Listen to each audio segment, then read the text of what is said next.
இந்த வீக் முழுவதுமே நாங்கள் அரம்கோவுக்கு அடிப்போம்னு சொல்லிக்கிட்டே இருந்தாங்க. அந்த அடிப்படையில் தற்போது சவுதி அரேபியாவினுடைய வாழ்வாதாரமாக இருக்கிற, சவுதி அரேபியாவின் வருமானத்தின் உயிர் நாடியாக இருக்கிற அரம்கோ எண்ணெய் வசதிகள் மீது தாக்குதல்கள் நடத்தப்பட்டிருக்கிறது என்கிற செய்திகள் வெளியாகி இருக்கிறது. சவுதி அரேபியாவினுடைய ஒரு முக்கியமான பேச்சுவார்த்தை குழு தற்போது பேச்சுவார்த்தைகளை நடத்தி கொண்டிருக்கிறது. இதை யுத்தமாக தொடராமல் நம்ம எப்படி முடிவுக்கு கொண்டு வருவது என்பது விதமான ஒரு பேச்சுவார்த்தை சவுதி ஹூத்திஸோட ஆரம்பிச்சிருக்கிறாங்க என்கிற செய்திகள் சற்று நேரத்துக்கு முன்பதாக வெளியாகி இருப்பதையும் நம்ம பார்க்க முடியும். ஈரானுடைய பீகாக்ஸ் மவுண்டன் என்று சொல்லுகிற பீகாக்ஸ் மலை பகுதிகள் மேல தாக்குதல்களை நடத்துவதற்கு அமெரிக்கா தயாராகி வருகிறது என்கிற செய்திகள் வெளியாகி கொண்டிருக்கிறது.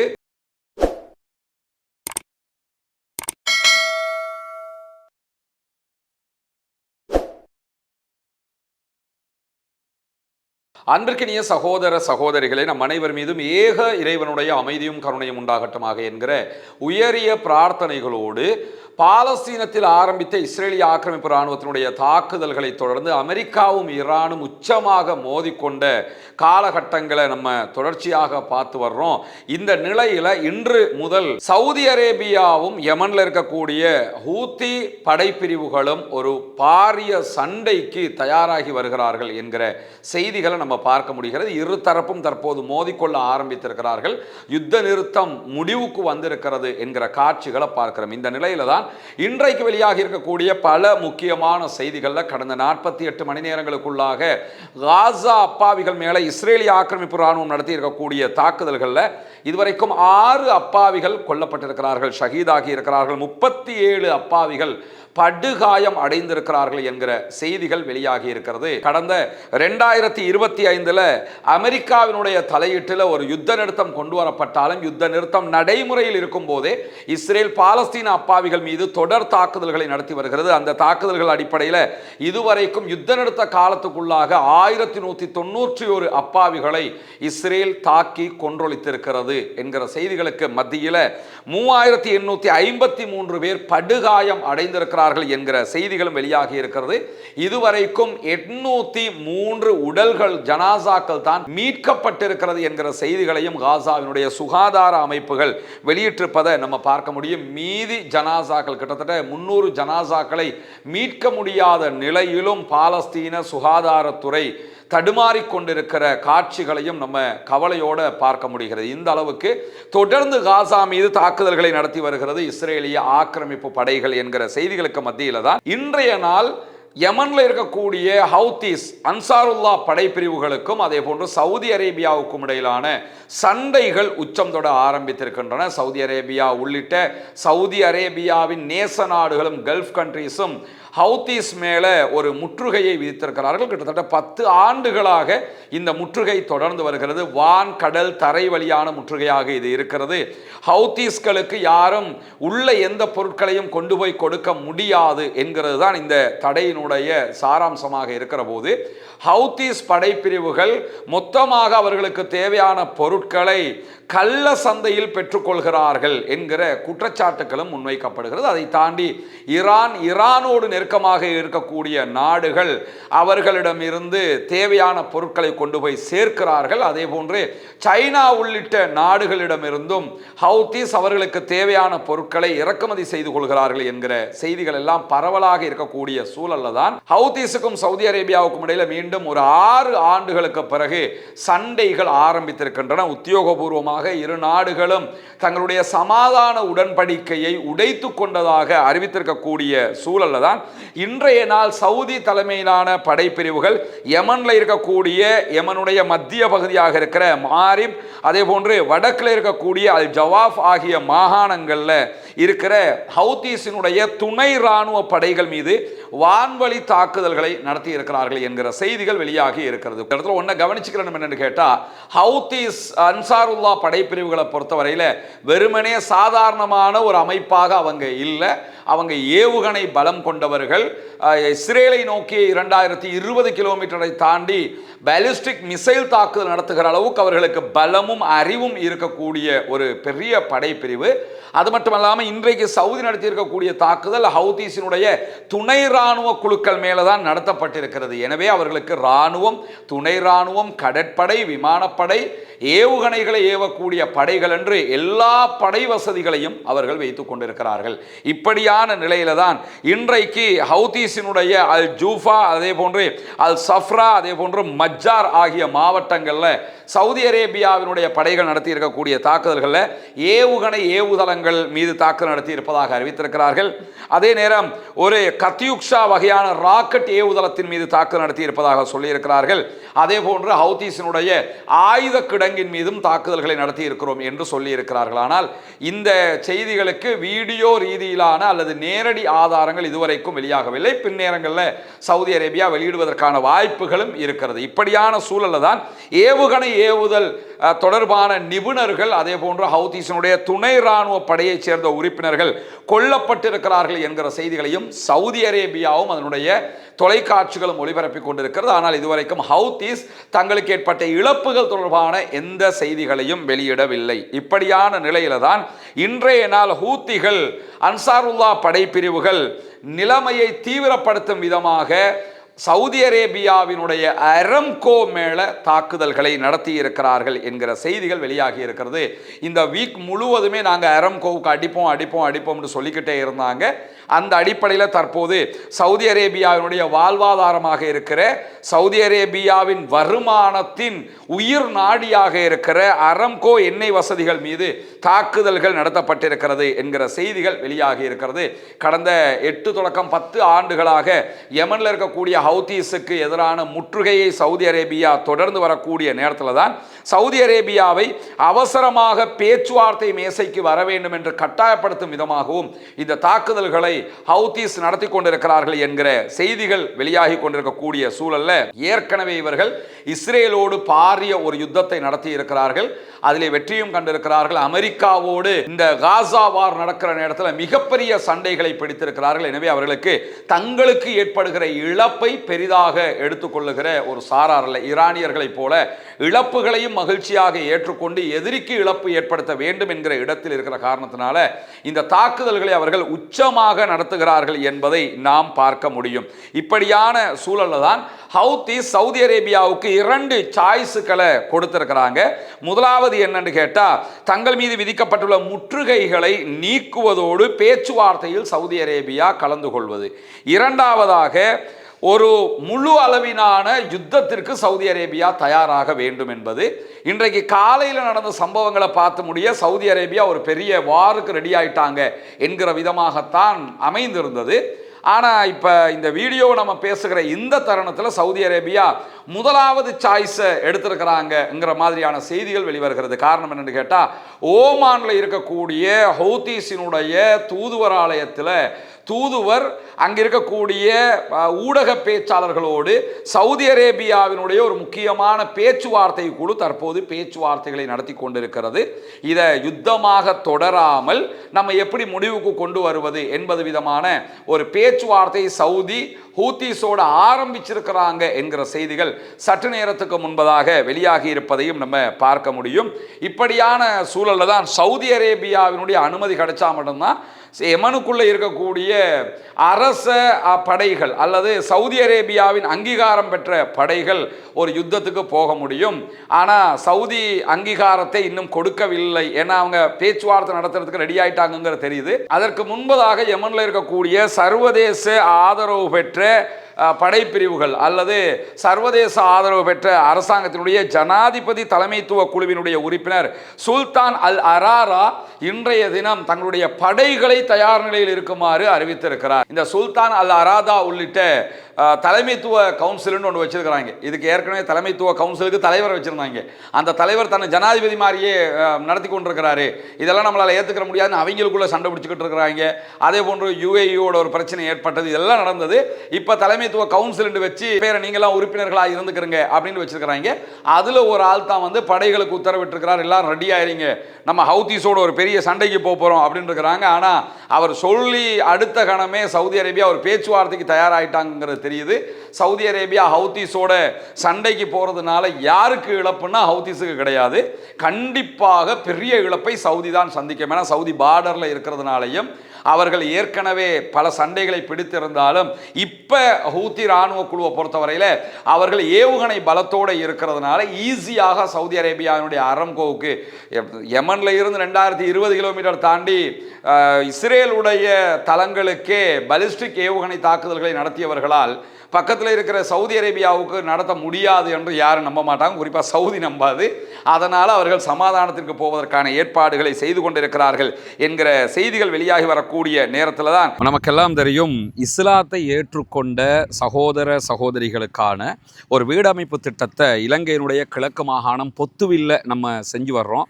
ஆல்ரெடி 5 வீடுகள் கட்டி கொடுக்கப்பட்டு விட்டது உரிய சகோதரர்களிடத்தில். அல்ஹம்துலில்லாஹ், அதற்காக உதவி செய்த அத்தனை பேருக்கும் அல்லாஹு தாலா அருள் புரிய போதுமானவன். உங்களுடைய பொருளாதார உதவிகள், ஜக்காத்து, தான தர்மங்களை கொண்டுதான் இந்த பணிகளை நம்ம செஞ்சு வர்றோம்ங்கிறது உங்களுக்கு தெரியும். எந்த ஒரு நிதி நிறுவனத்திடமிருந்தும் பணத்தை கொண்டு வந்து இந்த பணிகளை நம்ம பண்ணலை. யூடியூப் சேனலில் நம்ம அறிவிச்சுக்கிட்டே இருக்கிறோம். அதை பார்க்கிற சகோதரர்கள் செய்யக்கூடிய உதவிகள் மூலமாகத்தான் இதுவெல்லாம் நடைபெற்று வருகிறது. அந்த அடிப்படையில் தற்போது நம்ம 6, 7 ஆகிய 2 வீடுகளை கட்டிக்கிட்டு இருக்கிறோம். 8வது வீடு கட்டுவதற்குரிய அடித்தளமும் போடப்பட்டிருக்கிறது. இந்த வேலைகள் முடிஞ்சதோடு அந்த வேலையை நம்ம ஆரம்பிச்சிருவோம். அதை இப்போ என்ன நிலைமையில் இருக்குதுங்கிறத பார்க்குறதுக்காகத்தான் வந்திருக்கிறோம். பண உதவி செய்யக்கூடிய சகோதரர்கள் அவர்கள் தரக்கூடிய பணத்திற்கான வேலை நடைபெறுகிறதா என்பதை தெரிந்து கொள்ள வேண்டும் என்பதற்காகத்தான் இந்த வீடியோக்களை நம்ம போட்டுக்கிட்டு இருக்கிறோம். எனவே இந்த பணிகள் இப்பொழுது என்ன நடக்கிறது என்பதை வந்து பாருங்கள். நபிகள் நாயகம் ஸல்லல்லாஹு அலைஹி வஸல்லம் அவர்கள் இந்த நற்பணிக்காக உதவி செய்வதற்கு நிறைய வலியுறுத்தல்களை சொல்லி இருக்கிறார்கள். குறிப்பாக தான தர்மங்கள் தொடர்பான நிறைய நபிகள் நாயகத்துடைய வழிகாட்டலையும் திருமறை குர்ஆனுடைய வழிகாட்டல்களையும் நம்ம பார்க்க முடிகிறது. அதே நேரம் ஜக்காத்து நிதிகளை பொறுத்தவரையில் ஜக்காத்து 8 கூட்டத்திற்கு நம்ம கொடுக்க முடியும். அதில் ஒரு கூட்டத்தினர் முஅல்லஃபத்துல் குலூப், உள்ளங்கள் ஈர்க்கப்படுகிறவர்கள், இஸ்லாத்தை ஏற்றுக்கொள்ளுகிறவர்கள். அப்படியானவர்களுக்காகத்தான் இந்த வீடுகளை நம்ம கட்டிக்கிட்டு இருக்கிறோம். இந்த நிதியை பொறுத்தவரையில் நீங்கள் மிஸ்கீன்கள், ஃபக்கீர்கள், அதே போன்று முஅல்லஃபத்துல் குலூப், உள்ளங்கள் ஈர்க்கப்படுகிறவர்கள் என்கிற 3 வட்டத்துக்குள்ளேயும் இந்த மக்கள் வந்துருவாங்க. உங்கள் ஜக்காத்து பணத்தை நீங்கள் இதுக்காக தருகிற நேரத்தில் 3 சாராருக்கும் ஜக்காத்து கொடுத்த நன்மைகளும் உங்களை வந்து அடைந்துவிடும். பாபல் மந்தபு வழியாக ரெட்சியினுடைய வாசல்களை மூடுவோம் என்று ஹூத்தி படைப்பிரிவினர் சொல்லுவது சரிதான். அப்படி மூடப்படத்தான் வேண்டும். இதில் சவுதி அரேபியா உள்ளிட்ட மற்ற மத்திய கிழக்கு நாடுகள் எல்லாம் ஹூத்திகள் மேலே இருக்கக்கூடிய தடைகளை நீக்க வேண்டும், நீக்கி சாதாரண வாழ்க்கைக்கு அவர்களுக்கு வழிவிட வேண்டும்.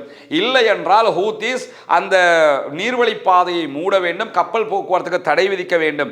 அதுதான் சரியானது என்று ஈரானுடைய ஆதரவு பெற்ற ஈராக்கில் இருந்து செயல்படக்கூடிய கதாயிப் சையீத் அல் ஷுஹதா அமைப்பினுடைய தளபதி அபு அலா அல் வலாய் இன்றைக்கு விடுத்திருக்கக்கூடிய அறிவிப்புல சொல்லி இருக்கிறாரு, ஈராக்குக்குள்ள ஈரானுடைய ஆதரவு பெற்ற பல ஆயுத குழுக்கள் இருக்கிறது. அதிலே கதாயிப் ஹிஸ்புல்லா என்கிற அமைப்பு மிக பிரம்மாண்டமான அமைப்பு. இந்த அமைப்பை பொறுத்தவரையில் ஈராக்குக்குள்ள இருக்கக்கூடிய தன்னாட்சி பெற்ற ஒரு பகுதியாக இருக்கிற குர்துகள் இருக்கக்கூடிய பகுதி, குர்துகள்ங்கிறவங்க சன்னி பிரிவை சேர்ந்தவங்க, அவங்க இருக்கக்கூடிய பகுதி, அந்த பகுதியில் அமெரிக்கா தன்னுடைய படைப்பிரிவுகளை நடத்தி இருக்கிறார்கள். அதே போன்று அமெரிக்காவுடைய தூதுவராலயம் இருக்கிறது. அதற்குள்ளதான் இந்த ஈரானுடைய ஆதரவு பெற்ற ஆயுத குழுக்களும் அமெரிக்காவுக்கு எதிராக செயல்பட்டு வருகிறார்கள் என்கிற நிலையில தான் அவர்கள் இந்த அறிவிப்பை விடுத்திருக்கிறார்கள் என்கிற செய்திகளை நம்ம பார்க்க முடியும். அதே நேரத்தில் இன்றைக்கு இதே குர்துகள் இருக்கக்கூடிய குர்துகளுடைய சுயாட்சி பகுதியாக ஈராக்குக்குள்ள இருக்கிற ஏர்பில் பகுதிகளில் இன்றைக்கு ஒரு ஆளில்லா விமான தாக்குதல் நடத்தப்பட்டது. அதனை நாங்கள் முறையடித்திருக்கிறோம் என்று சொல்லி ஈராக்கினுடைய இராணுவமும் வெளியிட்டிருக்கக்கூடிய செய்திகளை நம்ம பார்க்க முடியும். எனவே தொடர்ந்து எல்லா பக்கமும் பிரச்சனைகள் முற்றிக்கொண்டே வருவதை நம்ம பார்க்க முடியும். ஈராக்குக்குள்ள மீண்டும் பிரச்சனை, அதே போன்று சவுதியும் யமனும் சண்டை பிடிக்கிறார்கள், ஈரானும் அமெரிக்காவும் சண்டை பிடித்துக் கொண்டிருக்கிறது என்கிற தொடர் செய்திகள் வருகிறது. இது எல்லாத்துக்குமே காரணம் யாருன்னு கேட்டால் இஸ்ரேலும் அமெரிக்காவும் மட்டும்தான். அதே நேரம் இந்த இஸ்ரேலுக்கும் அமெரிக்காவுக்கும் சாதகமாக இருக்கிற அரபு நாடுகள், இவர்களுடைய வேலைகளால் தான் இவ்வளவு பெரிய அழிவுகள் ஏற்பட்டு கொண்டிருக்கக்கூடிய சூழலில் தான் வளைகுடா பகுதிகளில் பதட்டம் நீடித்து கொண்டே இருக்கக்கூடிய இந்த காலகட்டத்தில் புதிய அமெரிக்க தாக்குதல்கள் எதுவும் நேற்றைய தினம் ஈரான் மீது நடத்தப்படவில்லை என்கிற செய்திகளை நம்ம பார்க்க முடியும். 13 நாட்கள் தொடர் தாக்குதல்களை அமெரிக்கா நடத்தியது. அமெரிக்காவுக்கு பதிலடியாக அரபு நாடுகளுடைய இலக்குகள் மேல, அரபு நாடுகளில் இருக்கிற அமெரிக்காவுடைய படைத்தளங்கள் மேலே ஈரானும் பதிலடி தாக்குதல்களை நடத்தியது. ஆனால் நேற்றைய தினம் எந்த விதமான தாக்குதல்களையும் அமெரிக்கா நடத்தவில்லை என்கிற செய்திகள் வெளியாகி இருக்கு. அதனால ஈரானும் புதிய தாக்குதல்கள் எதையுமே நடத்தாம இருக்கிறாங்க. இதே நேரம் ஈரான் விடுத்திருக்கக்கூடிய அறிவிப்புல வாஷிங்டன், அமெரிக்கா எங்களோடு பேச்சுவார்த்தை நடத்துவதற்கு தயார் என்று அறிவித்திருக்கிறார்கள். நாங்களும் எங்களுடைய தரப்பால பேச்சுவார்த்தைகளை நடத்துவதற்கான முனைப்புகளை எடுக்கிறோம் என்றும் சொல்லியிருக்கிறார்கள். எனவே மீண்டும் ஒரு பேச்சுவார்த்தைக்கு இருதரப்பும் தயாராகிறார்கள் என்கிற செய்திகளையும் நம்ம பார்க்க முடியக்கூடிய இந்த நேரத்தில் தான் இன்றைய நாள் மிக முக்கியமான இன்னும் 2 சம்பவங்கள் நடைபெற்றிருக்கிறது. அது என்ன சம்பவம் என்று சொன்னால், ஈரானுடைய கடல் எல்லைக்குள் நுழைந்த ஹொர்முஸ் வழியாக உள்ளே சென்ற ஒரு கப்பல் மீது அமெரிக்காவினுடைய கடற்படைகள் தாக்குதல்களை நடத்தி இருக்கிறார்கள். அந்த கப்பலில் இருந்த 28 இந்திய மாலுமிகளை ஈரான் மீட்டிருக்கிறது என்கிற செய்திகள் வெளியாகி இருக்கிறது. ஈரானுடைய கடல் எல்லைக்கு அருகில தாக்குதலுக்குள்ளாகி இருக்கக்கூடிய மொசாம்பிக்கினுடைய கொடியை ஏற்றிக்கொண்டு சென்ற கப்பலில் இருந்த 28 இந்திய மாலுமிகள் தான் தற்போது காப்பாற்றப்பட்டிருக்கிறார்கள். இந்த கப்பல் மீது தாக்குதல் நடத்தியதற்கான காரணமாக அமெரிக்கா என்ன சொல்றாங்கன்னா, இந்த கப்பல் ஹூத்திகளுடைய கட்டுப்பாட்டில் இருக்கக்கூடிய பாபல் மந்தபில் இருந்து ஹுதைதா துறைமுகத்தில் இருந்து பெட்ரோலிய பொருட்களை ஏற்றுக்கொண்டு பயணித்துக் கொண்டிருந்தது. எனவே நாங்கள் இந்த கப்பலையும் இந்த கப்பலோடு தொடர்புபடுகிற ஹவுத்தீஸையும் பிளாக் லிஸ்ட் பண்ணி வச்சிருக்கிறோம். அந்த கப்பல் தற்போது ஈரானுடைய எல்லைக்குள்ள நுழைந்தது, அதனால அட்டாக் பண்ணியிருக்கிறோம் என்று சொல்லியிருக்கிறாங்க. ஆனால் இந்த கூற்றுக்களை தற்போது ஏற்றுக்கொள்ள மறுத்திருக்கிறது ஈரான். காரணம் என்னன்னா, அந்த கப்பலில் இருந்த மாலுமிகள் இந்திய மாலுமிகள், மொசாம்பிக்கினுடைய கொடியை ஏற்றிய கப்பலாக அந்த கப்பல் இருந்ததையும் அவங்க பார்த்திருக்கிறாங்க. அதை வெளிப்படையாக அறிவித்தும் இருக்கிறார்கள். அதே நேரத்தில் எண்ணெயை ஏற்றிக்கொண்டு விற்பனைக்காக வெளிநாடுகளுக்கு போக வேண்டிய கப்பல் ஈரானுடைய கடல் எல்லைக்குள் வர வேண்டிய தேவை என்ன என்கிற கேள்விகளையும் தற்போது ஈரானே எழுப்பி இருக்கிறது. எனவே இந்த கப்பல் மேல அமெரிக்கா தாக்குதல் நடத்தியது திட்டமிட்ட தாக்குதல் தான் என்பதை வெளிப்படையாகவே ஈரான் அறிவித்திருக்கிறார்கள். இந்த மாதிரியான ஒரு தாக்குதல் நடைபெற்றக்கூடிய சூழல்ல இன்றைய நாளில் ஹொர்முஸ் ஜலசந்தி வழியாக பயணிக்காமல் ஹொர்முஸை தாண்டி, அதாவது ஈரானுடைய கண்ட்ரோலில் இருக்கக்கூடிய பகுதிகளை விட்டுட்டு நேரடியாக ஓமான் வளைகுடாவால் பயணிப்பதற்கு முற்பட்ட 4 கப்பல்கள் மேலே துப்பாக்கி சூட்டு தாக்குதல்களை நடத்தி இருக்கிறது ஈரானுடைய IRGC கடற்படை பிரிவு. ஓமான் பகுதிகளால் பயணிக்கக்கூடாது, அது பாதுகாப்பற்றது, நாங்கள் சொல்கிற ரூட்டில் தான் போகணும், அதுவும் நாங்கள் இப்போ போகக்கூடாதுன்னு சொல்லியிருக்கிறதுனால எவனுமே போகக்கூடாதுன்னு சொல்லிக்கிட்டு இருக்கிறோம், நீங்கள் எப்படி இந்த ரூடால் போவீங்க என்று கேட்டுத்தான் அவர்கள் கப்பல் மீது தாக்குதல்களை நடத்தி அந்த 4 கப்பல்களும் தற்போது நடுக்கடலிலே நிறுத்தி வைக்கப்பட்டிருக்கிறது. எனவே எங்க கிட்ட கேட்காம யாருமே இந்த ரூட்ல பயணிக்க கூடாது என்பதை உறுதியாக அறிவித்திருக்கிறது ஈரானுடைய IRGC கடற்படை பிரிவுகள். இப்படியான செய்திகளுக்கு மத்தியில் இன்றைக்கு ஈரான் இன்னும் ஒரு முக்கியமான செய்தியையும் விடுத்திருப்பதை நம்ம பார்க்க முடியும். அது என்ன முக்கியமான செய்தி என்று சொன்னால், ஈரானுடைய பீகாக்ஸ் மவுண்டன் என்று சொல்லுகிற பீகாக்ஸ் மலைப்பகுதிகள் மேலே தாக்குதல்களை நடத்துவதற்கு அமெரிக்கா தயாராகி வருகிறது என்கிற செய்திகள் வெளியாகி கொண்டிருக்கிறது.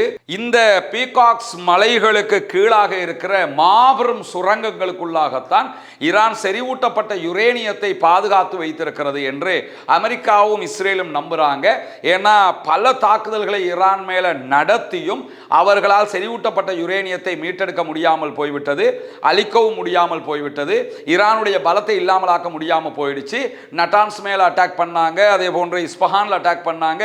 இந்த எல்லா இடங்கள்ல இருந்தும் அந்த செறிவூட்டப்பட்ட யுரேனியத்தை எடுக்க முடியாமல் போயிடுச்சு. எனவேதான் தற்போது அமெரிக்காவும் இஸ்ரேலும் வந்திருக்கக்கூடிய முடிவு என்னன்னா, இந்த பீகாக்ஸ் மலைகளுக்கு கீழே பெரிய கல்லு மலை படாரங்கள், அந்த படாரங்களுக்கு கீழே அண்டர் கிரவுண்ட்ல பெரிய சுரங்கங்கள் தோண்டி அதுக்குள்ள ஆய்வு தளங்களை அமைத்து அங்கதான் இந்த செறிவூட்டப்பட்ட யுரேனியத்தை ஈரான் வைத்துக் கொண்டிருக்கிறது என்று அமெரிக்காவும் இஸ்ரேலும் நம்பிக்கொண்டிருக்கின்றன. அப்படி நம்புகிற காரணத்தினால தான் என்ன பண்றாங்கன்னு கேட்டா, இந்த மலைகள் மேல அட்டாக் பண்றதுக்கு தயாராகிறாங்க என்கிற செய்திகள் வெளியாகி இருக்கிறது.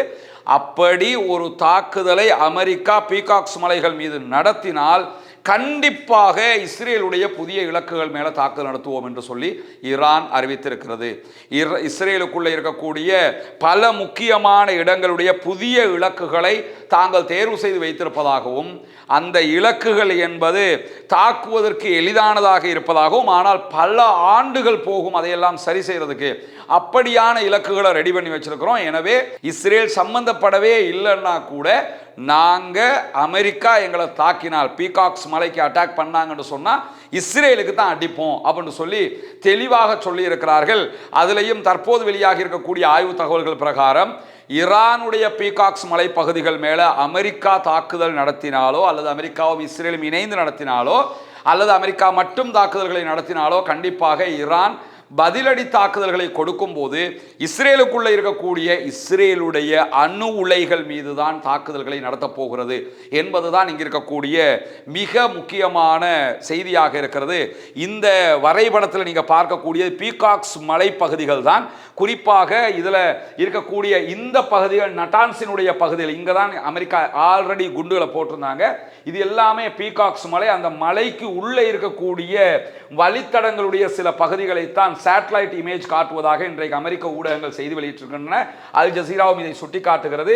இதுவெல்லாம் அந்த சுரங்கங்களுடைய வாயில்களாக சொல்லப்படுகிறது. ஆனால் இதற்கு கீழாக மிக ஆழத்தில் தான் பெரிய பெரிய சுரங்கங்கள் இருப்பதான செய்திகள் வெளிவருகிறது. எனவே கண்டிப்பாக பீகாக்ஸ் மலை மேல அமெரிக்கா அட்டாக் பண்ணினால் இஸ்ரேலுடைய அணு உலைகளை ஈரான் தாக்கும் என்று பகிரங்கமாகவே அறிவித்திருக்கிறார்கள். இன்றைக்கு வெளியாக இருக்கக்கூடிய மிக முக்கியமான செய்திகளுடைய தொகுப்பை தான் உங்களுக்கு மத்தியிலே கொண்டு வந்து சேர்த்திருக்கிறோம். தொடர்ந்து இணைந்திருங்கள். ரஸ்மின் மயசி நியூஸ் மற்றும் ரஸ்மின் டாக்ஸ் ஆகிய 2 சேனல்களோடு வரக்கூடிய உண்மை செய்திகளை உடனுக்குடன் உங்களோடு பகிர்ந்து கொள்வதற்கு தயாராக இருக்கிறோம். ஆக்கிரமிப்புகளோ இந்த ஆக்கிரமிப்பாளர்களும் ஓய வேண்டும் என்கிற உயரிய பிரார்த்தனைகளோடு ஆக்கிரமிப்பாளர்களுக்கு எதிராக தொடர்ந்தும் ஜனநாயக ரீதியாக குரல் போமாக வாகிறது. அவ்வானா அல்ஹம்துலில்லாஹி ரப்பில் ஆலமீன்.